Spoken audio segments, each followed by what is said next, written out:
નમસ્કાર દર્શક મિત્રો, હું છું રૂપલ વણેચિયા. સંપૂર્ણ ન્યૂઝમાં આપનું સ્વાગત છે.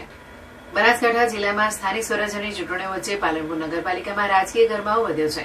ઉમેદવારોનું ચિત્ર સ્પષ્ટ થયા બાદ શહેરના અનેક વોર્ડમાં પોસ્ટર વોર શરૂ થયા છે. પ્રાથમિક સુવિધાઓના અભાવને કારણે રોષે ભરાયેલા મતદારોએ નેતાઓને ચૂંટણી પ્રચાર માટે વિસ્તારમાં ન આવવાની ચીમકી ઉચ્ચારી છે. આ પોસ્ટર વોરમાં ક્યાંય રાજકીય નેતાઓ અને કાર્યકરોની પ્રવેશબંધીના બોર્ડ લાગ્યા છે, તો ક્યાંય કોંગ્રેસના નામ સાથે પ્રચાર માટે ન આવવાના પોસ્ટર જોવા મળ્યા છે. આનાથી રાજકીય માહોલ ગરમાયો છે અને પીડિત મતદારોનો રોષ સપાટી પર આવ્યો છે. શહેરના વોર્ડ નંબર 8ના કાળા હનુમાન વિસ્તારમાં આવેલા સિટી શાશ્વત સોસાયટીના રહીશો પણ છેલ્લા 5 વર્ષથી નેતાઓના વર્તનથી નારાજ છે. વિસ્તારમાં ગંદા અને વરસાદી પાણીના નિકાલની કોઈ વ્યવસ્થા ન હોવાથી સ્થાનિકોમાં ભારે રોષ જોવા મળી રહ્યો છે. રોષે ભરાયેલી સ્થાનિક મહિલાઓ સહિતના લોકોએ વિરોધ પ્રદર્શન કરી નેતાઓને ચૂંટણી પ્રચાર માટે વિસ્તારમાં ન આવવા સ્પષ્ટ ચીમકી આપી છે.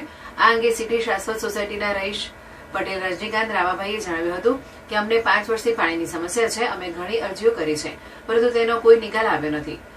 રજનીકાંતભાઈએ વધુમાં જણાવ્યું હતું કે આ વર્ષે અમે નક્કી કર્યું છે કે દરેક ચૂંટણીનો વિરોધ કરીશું. જ્યાં સુધી અમારી સમસ્યાનો નિકાલ નહીં આવે ત્યાં સુધી અમે અલગ અલગ રીતે વિરોધ કરતા રહીશું. આ સ્થિતિ ભાજપ અને કોંગ્રેસ બંનેના ગઢ ગણાતા વોર્ડમાં જોવા મળી રહી છે, જ્યાં નેતાઓના પ્રવેશબંધના બોર્ડ લાગી ગયા છે.